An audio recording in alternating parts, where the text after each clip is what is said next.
Radio activity.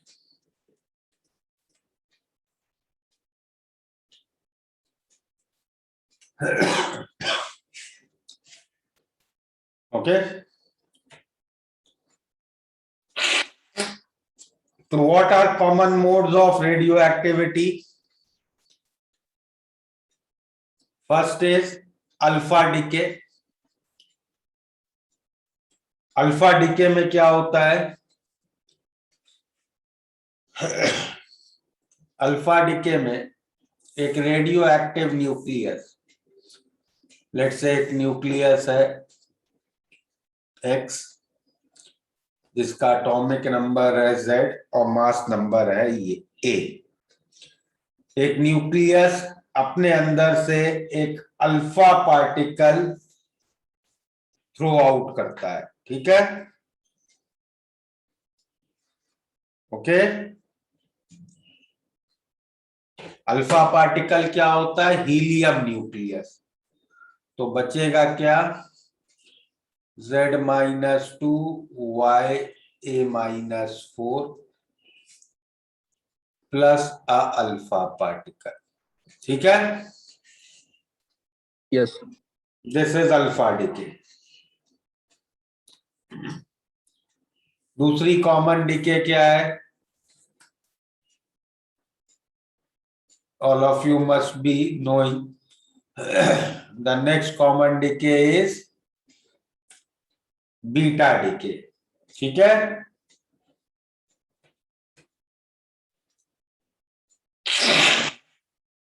Beta decay में क्या होता है? एक रेडियो एक्टिव न्यूक्लियस अपने अंदर से एक बीटा पार्टिकल थ्रो आउट करता है। Beta particle is nothing but a electron.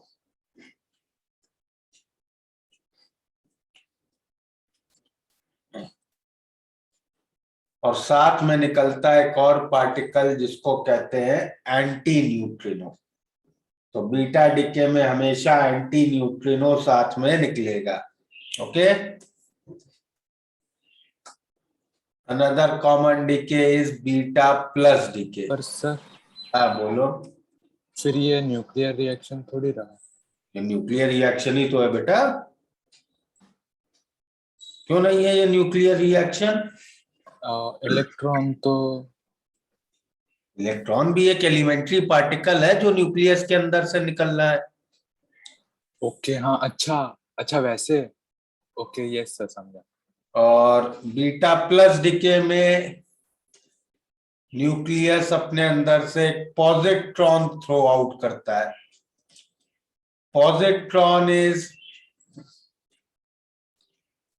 A particle having mass of electron but charge of proton. तो बीटा प्लस डिके में पॉजिट्रॉन और न्यूट्रिनो थ्रो आउट होते हैं, ठीक है? तो these are three common modes of decay: alpha decay, beta decay, and beta plus decay. Apart from that, we have one more decay, that is gamma decay.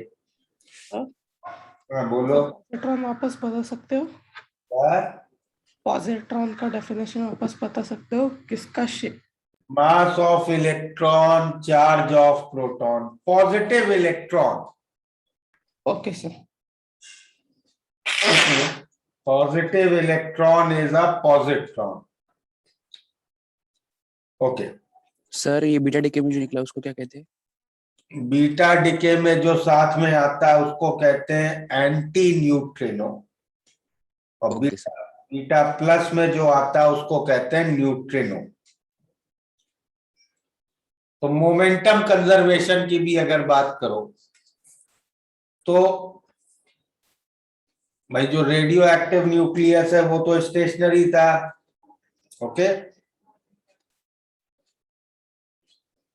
Radio active nucleus stationary था।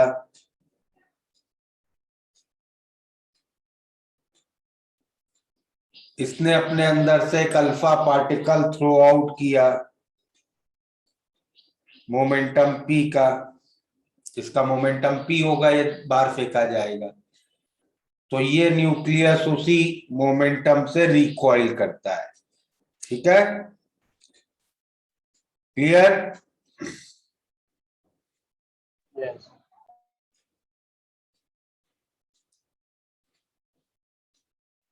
Beta decay में electron p momentum से फेंका गया, but इसमें जो daughter nuclei है वो stationery रहता है, और ये एंटी न्यूट्रिनो उतने ही मोमेंटम से रिकॉइल करता है। ओके, सर ये सब एक्सपेरिमेंटल ऑब्जर्वेशन है। हाँ, और सेम इसमें। अच्छा, दूसरी चीज भाई, बीटा डीके में क्या निकलता है न्यूक्लियस के बाहर है? Anti neutrino. इलेक्ट्रॉन और एंटी न्यूट्रिनो। तो क्वेश्चन ये है कि इलेक्ट्रॉन न्यूक्लियस के अंदर आया ही कहां से? करेक्ट, इलेक्ट्रॉन तो न्यूक्लियस के बाहर होता है ना,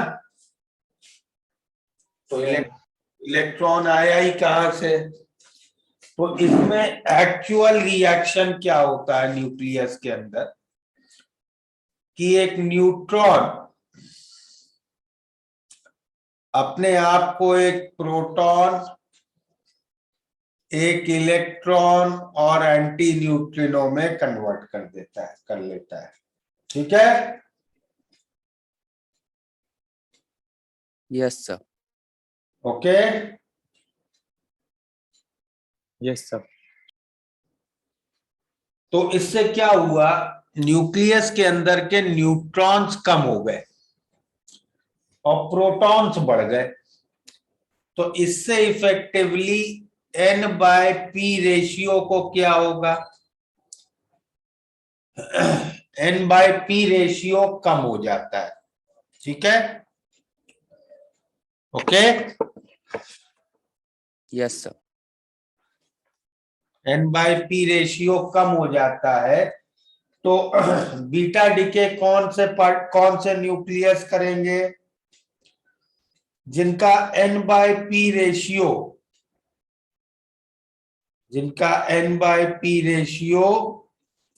ज्यादा है, तो अपने N/P रेशियो को कम करने के लिए वो लोग ये डीके करेंगे। ठीक है,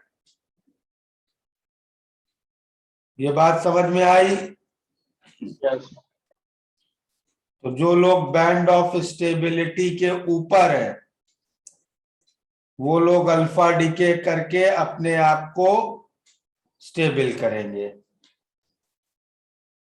ठीक है, सिमिलरली तो बीटा डीके से मतलब रेडियो एक्टिविटी कम होती है क्योंकि N/P रेशियो कम होता है। नहीं, बीटा डीके से न्यूक्लियस स्टेबिलिटी अचीव करने की कोशिश, किसी भी रेडियो एक्टिविटी से न्यूक्लियस स्टेबिलिटी अचीव करने की कोशिश करता है, समझे? हाँ सर। तो 3 मोड्स है रेडियो एक्टिविटी के, उसमें से एक मोड है बीटा डीके। तो N/P रेशियो में ग्राफ बनाया था, याद है? उसमें yes sir. Band of stability बनाई थी। Yes sir. Band of stability में वो रीजन है जहां N/P रेशियो स्टेबल है, करेक्ट? Yes sir. तो जो न्यूक्लियस उस बैंड ऑफ स्टेबिलिटी के ऊपर होंगे वो लोग बीटा डीके करेंगे, सो दैट उनका N/P रेशियो कम हो जाए और वो बैंड ऑफ स्टेबिलिटी में आ जाए। ठीक है सर N/P रेशियो कम क्यों हो रहा है? यार, न्यूट्रॉन का खत्म हो गया और प्रोटॉन बन गया, तो न्यूट्रॉन का नंबर 1 से कम हो गया। अच्छा, यस। सिमिलरली बीटा डीके में एक प्रोटॉन अपने आप को न्यूट्रॉन, पॉजिट्रॉन और न्यूट्रिनो में कन्वर्ट करता है, तो बीटा प्लस डिके से n/p रेशियो बढ़ता है। तो जो चीजें जो न्यूक्लियस n/p रेशियो जिनका कम है, मतलब बैंड ऑफ स्टेबिलिटी से नीचे है, वो लोग क्या करेंगे? Beta plus decay. Beta plus. जो ऊपर है वो क्या करेंगे? Beta decay. Beta decay. Clear है? ये बात समझ में आई? Yes sir. अल्फा डीके से क्या होता है देखो, वो समझे।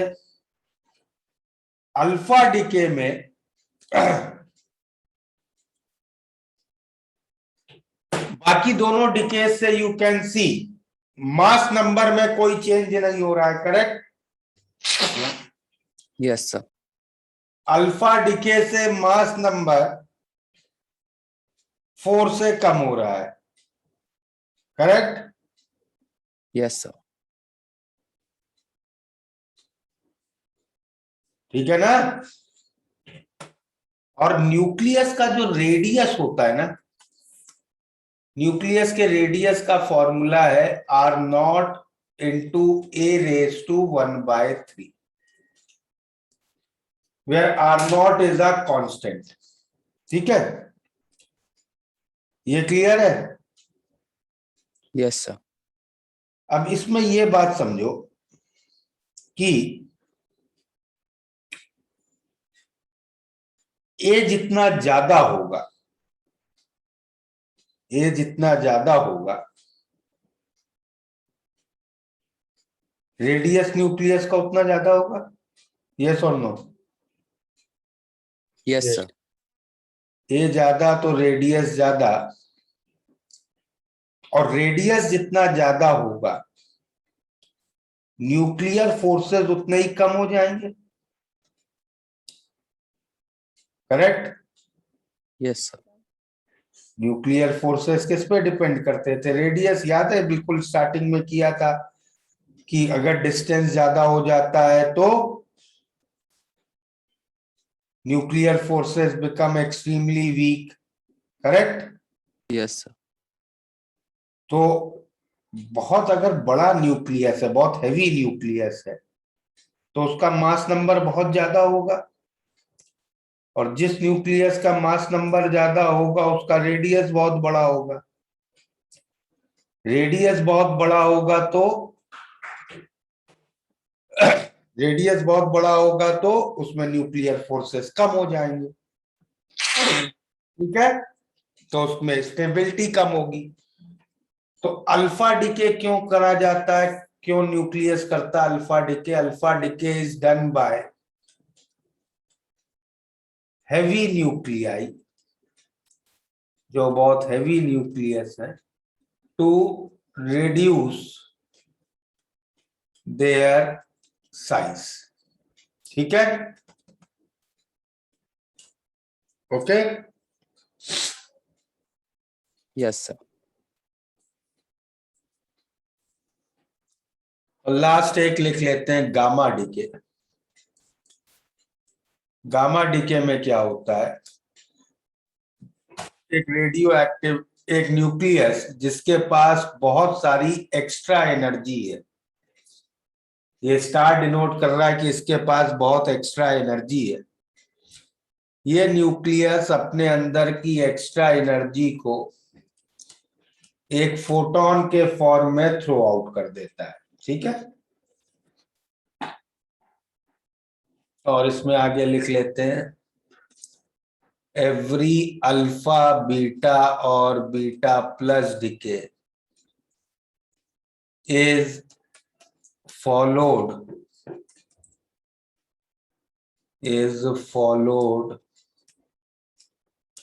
Bye gamma decay. ठीक है? नोट करो जल्दी।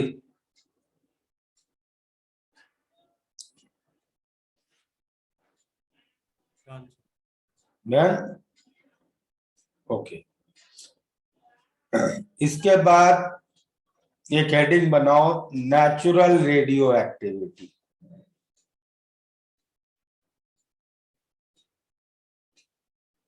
और बुकलेट ओपन करो। बुकलेट है ना सबके पास? Yes, sir. नहीं सर। बुकलेट में देखो 4 रेडियो एक्टिविटी की सीरीजेस दी है।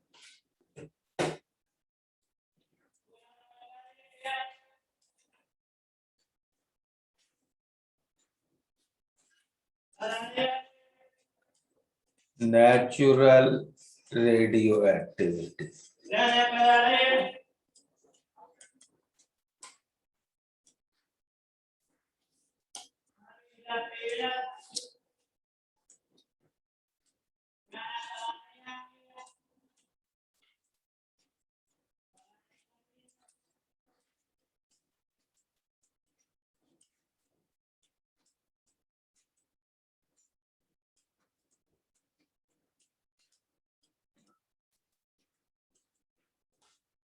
तो natural radioactivity is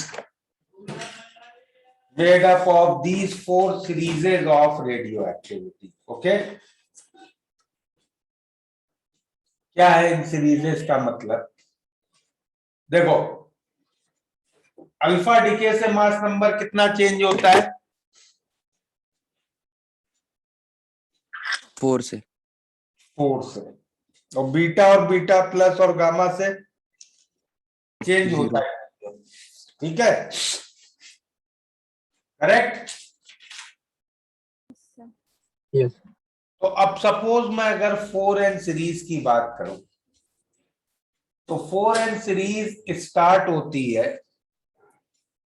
4n series का स्टार्टिंग एलिमेंट है 90 थोरियम 232। ओके, ये रेडियो एक्टिव न्यूक्लियस है, करेक्ट? थोरियम तो मालूम है ना रेडियो एक्टिव होता है, Yes, मालूम sir. नहीं? अच्छा, तो अब ये बताओ थोरियम जैसा एलिमेंट या ये न्यूक्लियस, सॉरी, कौन सा डिके करने सबसे ज्यादा पसंद करेगा? अल्फा डी Beta decay. Alpha decay. Reason? Mass number बहुत ज्यादा मास नंबर बहुत ज्यादा है। अच्छा, और कोई? इसका Beta decay. N by P ratio देखो कितना है, ज्यादा एन बाई पी रेशियो भी काफी ज्यादा है। तो कैसे डिके करने की ये कोशिश करेगा? Alpha beta decay. प्लस और बीटा प्लस क्यों बेटा? बीटा, इसको अपना हाँ ये सर रेशियो कम करना है, एन बाई पी रेशियो ज्यादा है। Okay, N by P ratio कम करना है तो कौन सा डिके करेगा? बीटा। तो ये एलिमेंट अल्फा और बीटा डिके करने की कोशिशें करेगा। ओके, अब सपोज, तो अब ये क्या करता है? Let's write this series. ये अल्फा डिके करता है, अल्फा डिके करके अल्फा पार्टिकल निकला, इससे क्या बनेगा बताओ? बोलो, सोच के बोलो। एटॉमिक नंबर कितने से कम होगा? 2 एटॉमिक नंबर 2 से, और मास नंबर 4 से। तो क्या बन जाएगा? 88 रेडियम, 88 का element radium, 228, correct? Yes, Okay. yes, sir. फिर करता है ये एक बीटा डिके, उससे बन जाएगा 89 एक्टिनियम 228। फिर एक बीटा डिके करता है,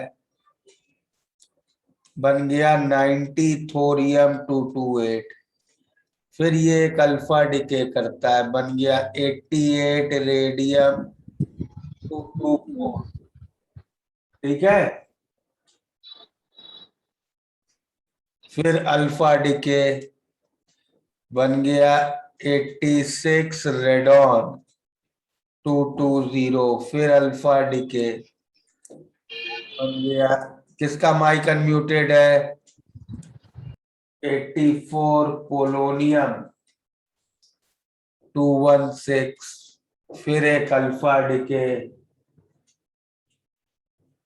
बन गया 82 लेड 212, ये फिर एक बीटा डिके करता है, बन गया 83 बिस्मथ 212, फिर एक बीटा डिके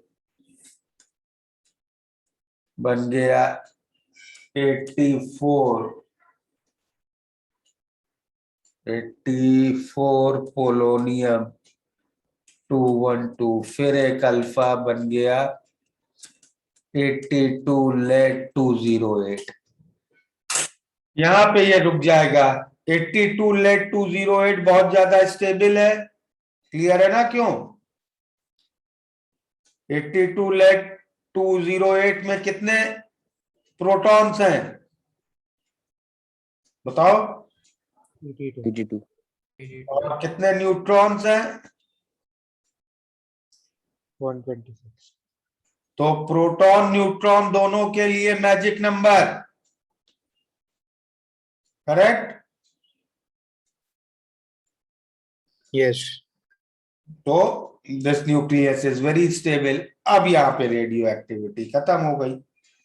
तो इस पूरे चेन में यू कैन सी सारे एलिमेंट्स जितने भी आ रहे हैं उन सबका मास नंबर 4n टाइप का नंबर है। Yes, sir. इसीलिए इस सीरीज को हम लोग क्या कहते हैं? 4n series. 4n series. लेकिन तुम्हें इन सीरीजेस का पूरा पूरा ये सीरीज याद नहीं रखनी है। तुम्हें बस क्या मालूम होना चाहिए कि हर सीरीज का स्टार्टिंग एलिमेंट क्या है और लास्ट एलिमेंट क्या है। तो बुकलेट में देखो एक टेबल बनी है हर सीरीज का स्टार्टिंग और लास्ट एलिमेंट दिया है। मिली सीरीज वो? Yes, sir. तो अब जैसे तुम्हें 4n सीरीज का मालूम है,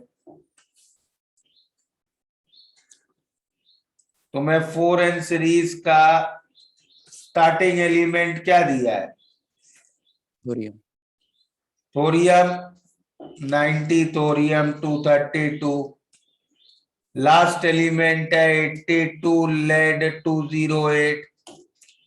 तो तुम ये निकाल सकते हो कि इस पूरी सीरीज में कितने अल्फा पार्टिकल्स होंगे और कितने बीटा पार्टिकल्स होंगे, करेक्ट? अल्फा पार्टिकल्स कितने होंगे भाई? मास नंबर तो केवल अल्फा से चेंज होता है, और एक अल्फा से कितने का चेंज होता है? 4 का। तो अल्फा कितने हो गए? 232 माइनस 208 बाय 4, सही है? Yes, sir. अल्फा पार्टिकल 6, और अल्फा पार्टिकल्स एटॉमिक नंबर को कितना कम करते हैं? 2 से, करेक्ट? Yes, sir. तो एटॉमिक नंबर इतना कम होना चाहिए, लेकिन कम हो कितना रहा है एक्चुअली? 8 केवल, क्योंकि बीटा पार्टिकल एटॉमिक नंबर को 1 से बढ़ाता है। तो बीटा पार्टिकल्स देखो कितने हो गए? 4, ठीक है? Yes, sir.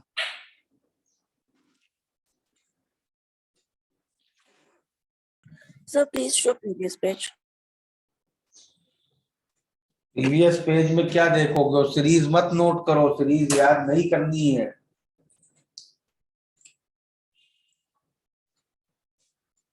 नोट कर लिया ये? सर इसको कोई और ऑर्डर में नहीं डाल सकते? बीच बीच में होते हैं, कुछ पैरेलल भी बनता है। अब जैसे जहां जहां बीटा किया है वहां हो सकता है अल्फा पहले हो जाए फिर बाद में एक बीटा हो। मतलब अल्फा बीटा की जगह कुछ जगहों पे बीटा अल्फा हो सकता है, ऑर्डर बदल जाए, सीक्वेंस बदल जाए, बस, ठीक है? तो इसीलिए ये पूरी सीरीज याद नहीं करनी है। मैं again I am repeating, booklet में वो टेबल मिल गया जहां ये सीरीजेस दी, मतलब इनके स्टार्टिंग और लास्ट एलिमेंट दिए हैं। सर आप प्लीज बुकलेट भेज सकते हो क्या? बुकलेट इसकी मेरे पास भी नहीं है बेटा, soft copy. Okay sir, thank you.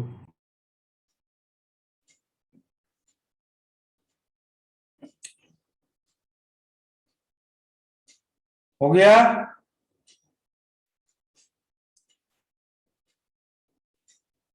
Okay.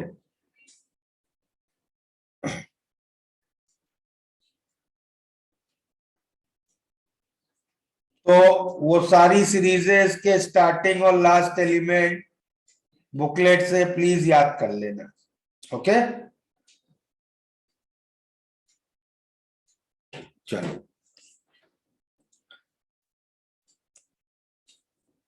अब जरा काइनेटिक्स पे आ जाते हैं, रेडियो एक्टिविटी की। सर जिसमें दो दो अडिके हो रहे मतलब वो दोनों साइमल्टेनियसली होगी क्या? हाँ, पैरेलल पैरेलल काइनेटिक्स। अच्छा।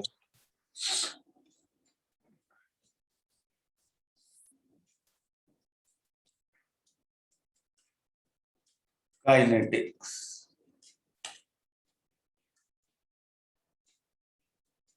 तो radio activity follows a situation similar as first order kinetics, correct? और फर्स्ट ऑर्डर काइनेटिक्स का रेट लॉ याद है सबको?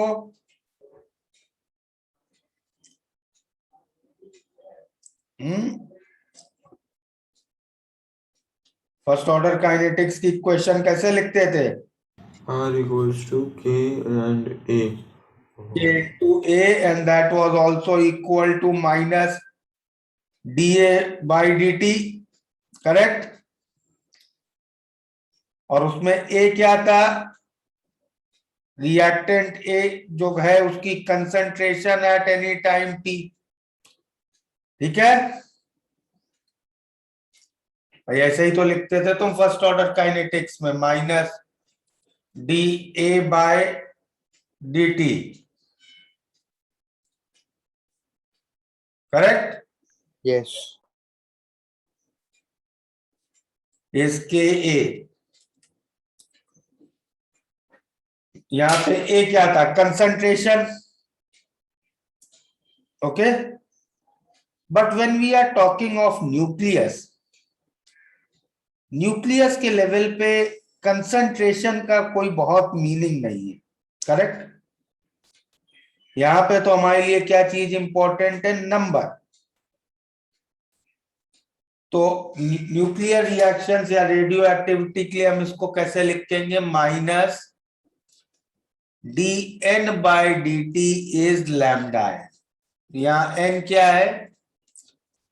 Number of radioactive nuclei,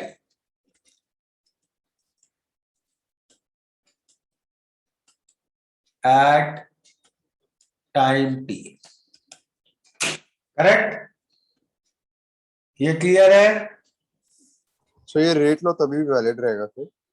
निकल रहा है उसका डिस्कशन। ये क्लियर है इतना? यस। ओके। और के की जगह लैम्डा क्यों लिखा है? हैं?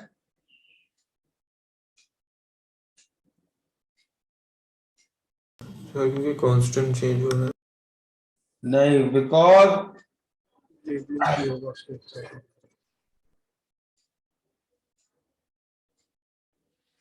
देखो, तुम्हें मालूम था ना रेट कांस्टेंट के टेम्परेचर पे डिपेंड करता है। आर्डिनस इक्वेशन की ना, K is equal to A e raise to minus E A by R T, correct? Yes. Yes. Radioactivity या nuclear reactions do not depend on temperature. तो nuclear reaction का rate constant will not depend on temperature, ठीक है? Clear? Yes, sir. इसलिए lambda लिख लिया। तो इसको इंटीग्रेट करके कैसी इक्वेशन मिल जाएगी? n is equal to N naught e raise to minus lambda T. Half life क्या मिल जाएगी, ln2/लैम्डा। Nuclear radioactivity, radioactivity में हम लोग एक और टर्म डिफाइन करते हैं, average life. Average life is nothing but 1/लैम्डा। ठीक है,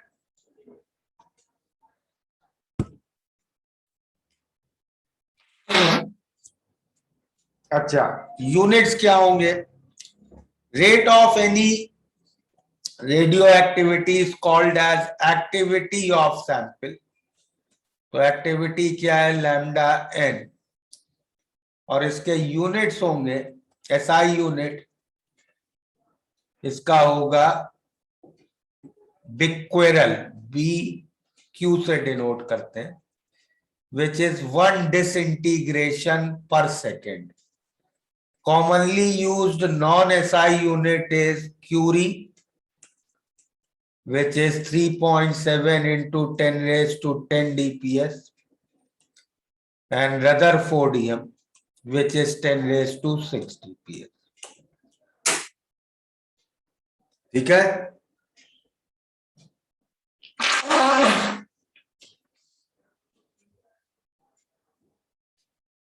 सर ये यूनिट से क्या हाफ लाइफ के?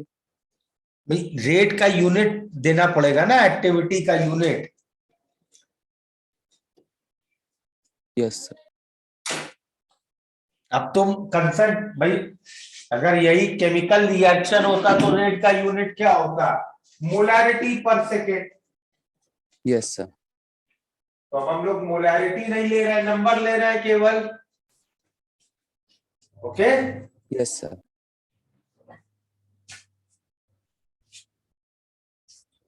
हो गया इतना नोट।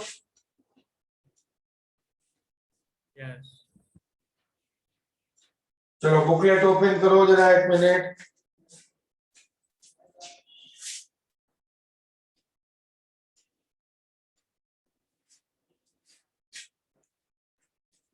इसमें देखो बुकलेट में न्यूक्लियर पे एक ऑब्जेक्टिव एक्सरसाइज है, एक ही ऑब्जेक्टिव एक्सरसाइज है, देखिए वो। यस चलो उसमें जरा प्रॉब्लम्स 1 to 30 जल्दी करो, सब ओरल प्रॉब्लम्स हैं, क्विकली कंप्लीट दैट। सर हाँ, हाफ लाइफ के फॉर्मूला में ln z z atomic number था क्या? ln2 है बेटा, ln2। Sorry sir. चलो स्टार्ट करो ये प्रॉब्लम्स।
हो गया कंप्लीट?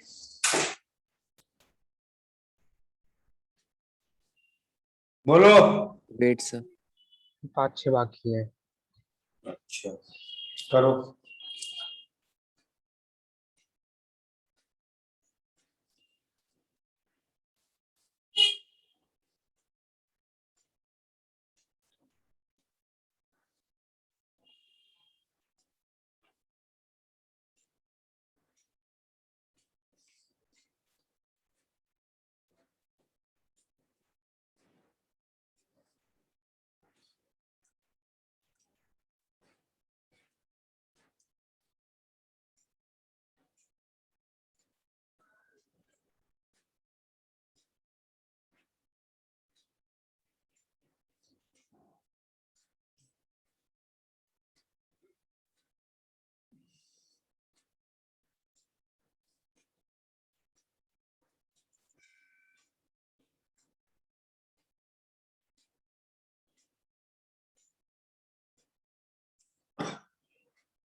हो गया complete?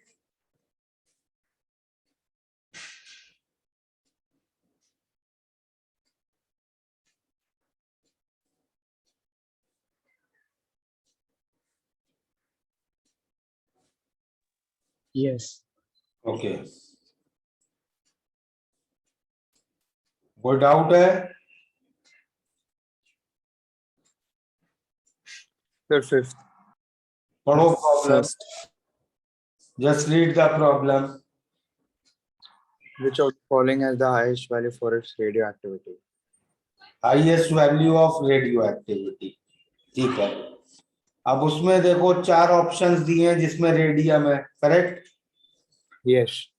Radium radio active substance होता है, okay. There is a fact base याद रखें। रेडियम तो मालूम ही है यार, रेडियम तो इतना कॉमन चीज तुम्हें मालूम है कि रेडियो रेडियम सल्फेट भी नहीं होता, मतलब उसे कंपाउंड फॉर्म में। रेडियम सल्फेट होता है, रेडियम सल्फेट में रेडियम होगा ना। हाँ तो रेडियम तो होगा ही रेडियो एक्टिव, ओके। अच्छा ओके ठीक है। ठीक है, तो अब जिसमें रेडियम का अमाउंट सबसे ज्यादा होगा उसमें सबसे ज्यादा रेडियो एक्टिविटी मिलेगी, हाँ करेक्ट? ये हाँ अब देखो 1 ग्राम रेडियम में ज्यादा रेडियम है कि 1 ग्राम रेडियम सल्फेट में, बताओ। रेडियम में 1 ग्राम रेडियम में ज्यादा रेडियम है तो सबसे ज्यादा रेडियो एक्टिविटी उसी में मिलेगी। क्लियर? Okay, yes. अगला डाउट सर सिक्स्थ में ऑल क्यों होगा? क्या है, पढ़ो। Which emits beta particle? Hydrogen, carbon 14 isotope और फिर क्रिप्टॉन 40, पोटेशियम 40 और ऑल, तो उसमें ऑल दिया है। भाई देखो, अब कार्बन की बात करो तो कार्बन का सबसे स्टेबल आइसोटोप कौन सा है? 12। कार्बन 12। कार्बन 12 में N/P रेशियो कितना है? 1। 1। कार्बन 14 में N/P रेशियो कितना है? 1.33। 1 से ज्यादा है, करेक्ट? तो कार्बन 14 का जो N/P रेशियो है वो अपने सबसे स्टेबल आइसोटोप से ज्यादा है, अग्रीड? यस। तो कार्बन 14 को क्या करना पड़ेगा? हाँ ये समझा। बीटा एमिशन करना पड़ेगा ना, जिससे कि वो अपने आप को अपना N/P रेशियो कम करे, ठीक है? और सर हाइड्रोजन क्यों करेगा? क्या हाइड्रोजन क्यों करेगा? हाइड्रोजन का कौन सा आइसोटोप दिया है बेटा? 2H1। 2H1 दिया है ना, ड्यूटीरियम, करेक्ट? ड्यूटीरियम दिया है ना। यस। अच्छा हाँ यस। सर हम एन रेशियो कंपेयर करके नहीं निकाल सकते? N/P रेशियो जिनका ज्यादा है अपने स्टेबल आइसोटोप से वो लोग ऐसा एमिशन करेंगे सो दैट उनका N/P रेशियो कम हो। ये सर मतलब सबका एन रेशियो कंपेयर करेंगे, जिसका सबसे ज्यादा होगा उसको खाली चूज करेंगे, ऐसा नहीं कर सकते? नहीं, ऐसा नहीं कर सकते हो, तुम्हें उसके सबसे स्टेबल आइसोटोप से कंपैरिजन करना है ना, okay? Okay yes. Sir first में डाउट था। क्या है प्रॉब्लम, पढ़ो। During the transformation of BXA to BYC, the number of beta particles emitted are B क्या है? BXA. ऐसे लिखा है? Atomic number A है सर और mass number B. Atomic number A है, मास नंबर बी है, और पार्टिकल का नाम क्या दिया है? कुछ दिया है? X. इससे क्या बन रहा है? Y बन रहा है जिसका एटॉमिक नंबर C है और मास नंबर D है। तो अल्फा पार्टिकल कितने होंगे? B-D/4। Yes sir. और एटॉमिक नंबर में कितना ड्रॉप हुआ? A-C। यस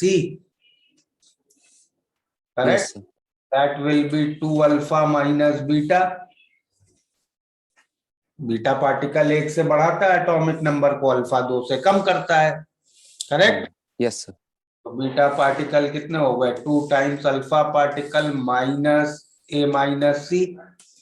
और अल्फा यस सर। पार्टिकल तुमने निकाल ही लिए B-D/4। तो इतने बीटा हो गए। ठीक है। Yes sir. चलो एक लास्ट चीज और कर लेते हैं जो बची है। 11 एक मिनट। Carbon dating. कार्बन डेटिंग मालूम है क्या होता है? Carbon dating is a technique we use to find age of fossils. Correct. Yes sir. Okay. तो कैसे प्रोसीड करेंगे? कार्बन डेटिंग से हम लोग कैसे रिजल्ट निकालते हैं? देखो क्या होता है, हमारे एटमॉस्फेयर में नाइट्रोजन है। करेक्ट। नाइट्रोजन के न्यूक्लियस है। और जो सन की रेज आ रही है, सोलर रेज जो अर्थ पे आती है, उनके पास उनके साथ अ लार्ज नंबर ऑफ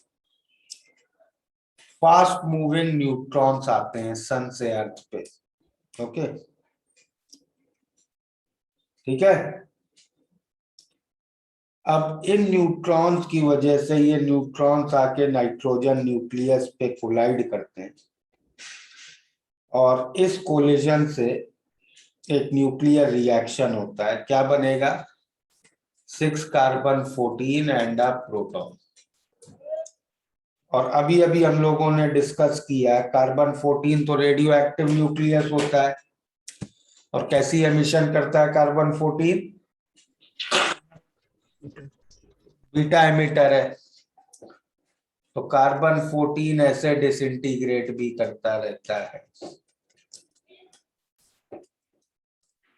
तो हमारे एटमॉस्फेयर में ये दोनों रिएक्शंस हो रहे हैं and they are happening for millions of years.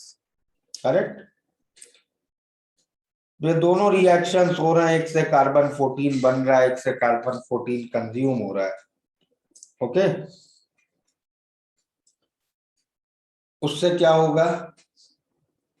Carbon 14 का कंसंट्रेशन हमारे एटमॉस्फेयर में कांस्टेंट हो चुका है।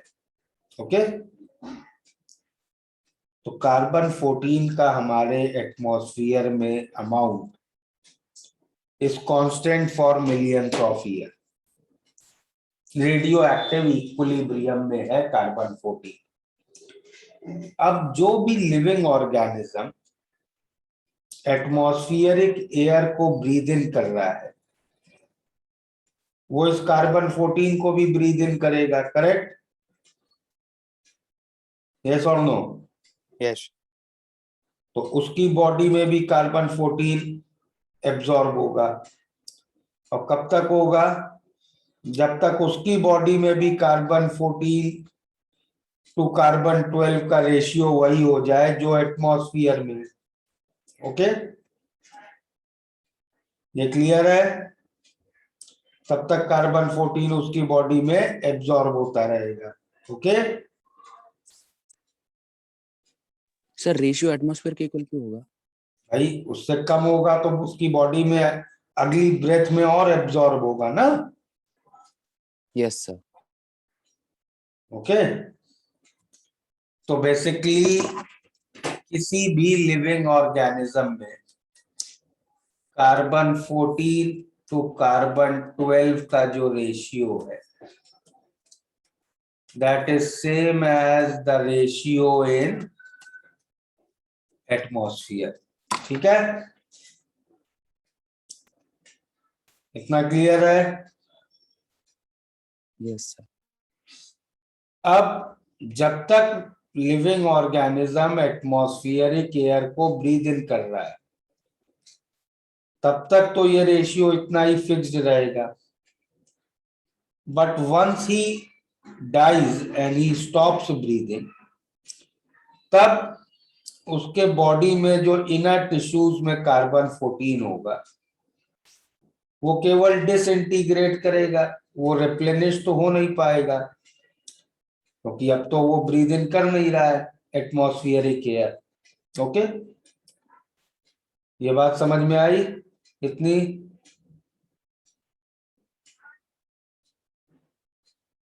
यस।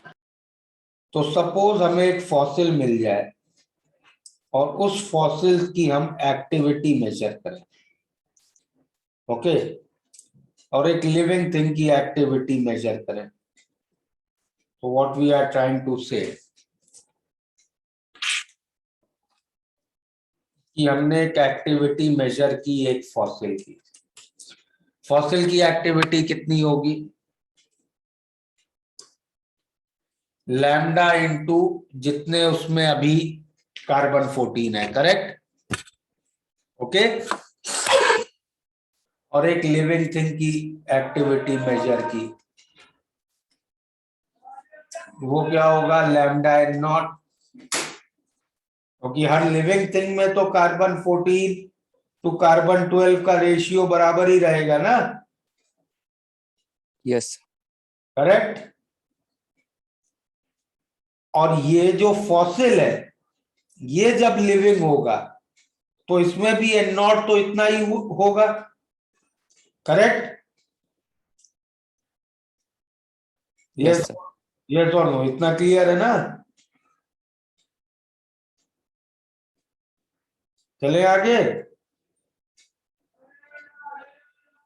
Yes, sir.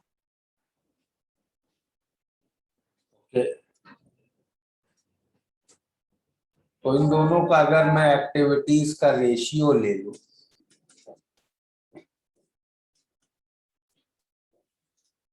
एन क्या होता है? Naught e raise to minus lambda T, तो ये रेशियो आ गया e raise to minus lambda T. ठीक है, क्लियर?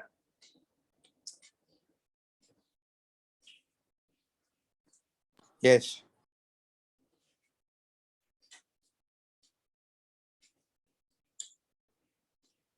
तो एक्टिविटी तो फॉसिल की और लिविंग थिंग की दोनों हम मेजर कर लेंगे।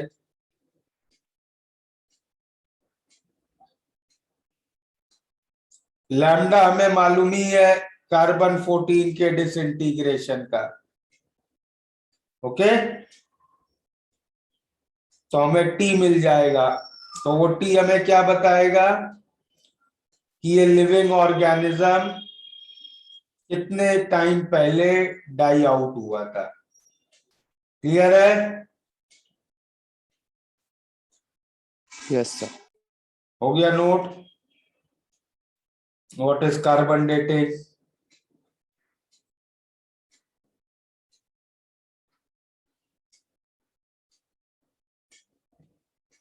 हाँ, अब बोलो क्या डाउट पूछ रहे थे? तो 11th yes, sir. पढ़ो।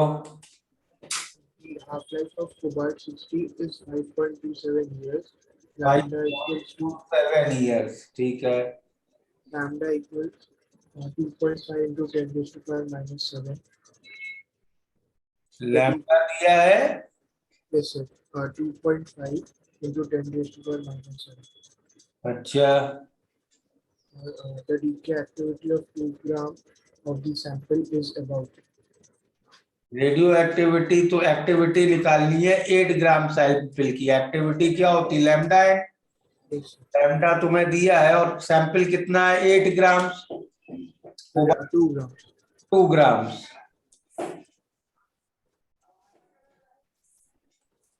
कोबाल्ट 60 है, मतलब मोलर मास 60 है, इतने मोल्स हो गए इनटू एवोगैड्रो नंबर कर लो, आ गया आंसर। लैम्डा की हाफ लाइफ का कोई जरूरत नहीं है, हाफ लाइफ का कोई जरूरत नहीं है। तो उससे प्रैक्टिस। सर थर्ड क्वेश्चन में मास डिफेक्ट कैसा है सर, वो कैलकुलेशन समझा नहीं। मास डिफेक्ट फाइनल मास मतलब प्रोटॉन्स का मास दिया है, प्रोटॉन्स और न्यूट्रॉन्स का मास दिया होगा ना। सर कैसे रिएक्शन दिए, न्यूक्लियर रिएक्शन। रिएक्शन दिया है तो प्रोडक्ट्स का मास निकालो टोटल, यस। और रिएक्टेंट्स का मास निकालो, प्रोडक्ट के मास में से रिएक्टेंट का मास सब्ट्रैक्ट कर दो, ठीक है, ओके सर। मिल जाएगा मास डिफेक्ट। कौन सा? 7. पढ़ो, प्रॉब्लम पढ़ो। 1 mole of an alpha metal nuclide XAZ, half-life 10 hours, was placed in sealed container. 4.52 into 10 raised to the power 23 helium atoms will accumulate in the container. भाई देखो, alpha decay कितना हो रहा है वो निकाल सकते हो, करेक्ट। और अल्फा डीके से क्या बनता है? अल्फा डीके से हीलियम का न्यूक्लियस बनेगा ना, Yes. और वो हीलियम का न्यूक्लियस ही बाद में हीलियम गैस बन जा रहा है, Yes. करेक्ट। यस और नो? Yes. बस फिर आइडियल गैस इक्वेशन लगा लो, पीवी से एनआरटी। प्रेशर दिया है ना तुम्हें, Number of atoms or half-life दिया है, or moles दिया है. नंबर ऑफ एटम्स मालूम है तुम्हें? Yes. नंबर ऑफ एटम्स एक बार फिर से पढ़ो, कितने एटम्स दिए हैं? 4.52 into 10 raised to the power 23 4.52 into 10 to the power 23. ये नंबर ऑफ अल्फा पार्टिकल्स है, करेक्ट। Yes. और क्या दिया है? 1 mole of alpha emitting nuclide. 1 mole radio active nuclei है, करेक्ट। Yes. और क्या? Half-life 10 hours. हाफ लाइफ दी है 10 आवर्स। पूछा क्या है? 4.52 into 10 to the power 23 nuclei will accumulate in the container. कितने टाइम में? Yes. भाई देखो, तुम्हें टोटल इतने अल्फा पार्टिकल्स चाहिए, करेक्ट। हाँ. मतलब इतने रेडियो एक्टिव न्यूक्लियस दिखे होने चाहिए, तो बचे कितने होंगे?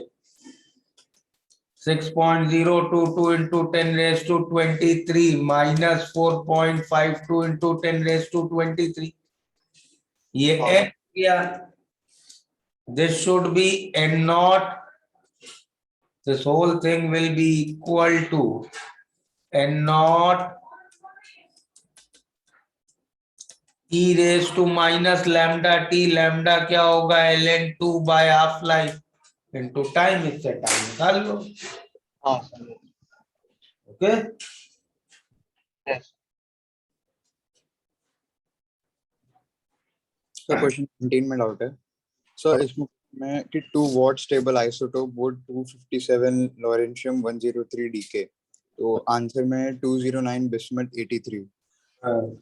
तो सर कैसे 206 लेड 82 क्यों नहीं हो सकता?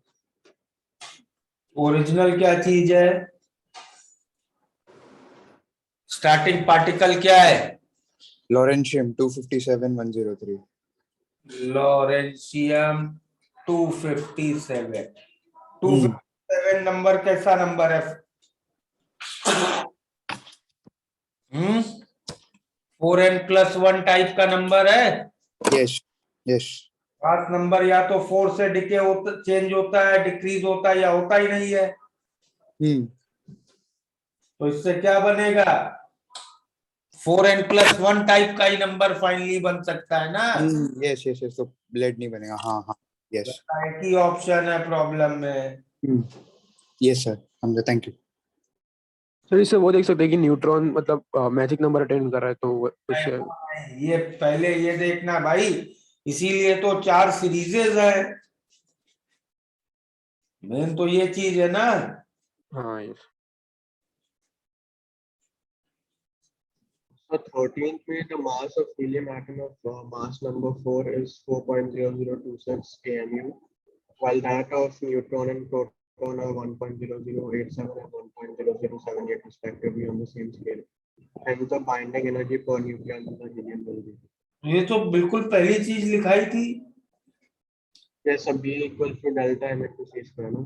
हाँ, अच्छा ठीक है। सर अल्फा डिके का n/p रेशियो कौन से केसेस में इंक्रीज और डिक्रीज होता है?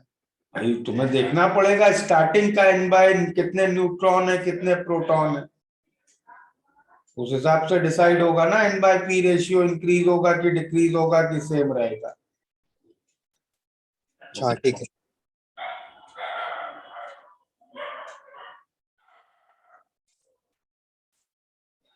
तो अब हमारा बच्चा है सोल्यूशन की बुकलेट डिस्कशन, करेक्ट, और न्यूक्लियर की बुकलेट डिस्कशन। तो नेक्स्ट वीक एक दिन डाउट लेक्चर रखेंगे, उसमें ये दोनों बुकलेट्स डिस्कस कर लेंगे, ठीक है? Okay yes sir. Yes sir. और न्यूक्लियर में विंडो में से कौन से करने हैं आप वो बता सकते हो? यार वो तो बिल्कुल क्लियरली समझ में आ जाएगा, वही रेडियो एक्टिविटी हाफ लाइफ इस सब वाले जो प्रॉब्लम है वही करने हैं, और क्या करोगे?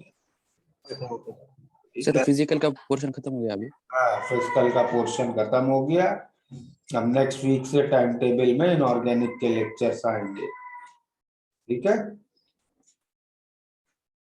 Okay sir. चलो सर हाँ, सर बोलो। आप लिक्विड सॉल्यूशन के एफबीओ से डिस्कस करोगे? एफबीएस तो क्लास में ही की है, एफबीओ हम करेंगे एफबीओ और गेट इक्विप्ड। ओके हाँ सर हाँ बोलो। द कार्बन डेटिंग का फर्स्ट पेज दिखा सकते हो प्लीज?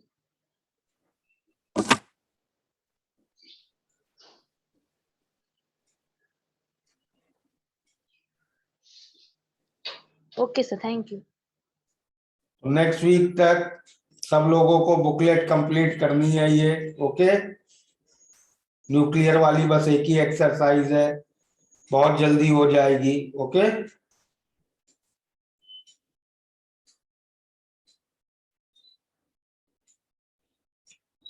चलो बाय एवरीबॉडी। Bye sir.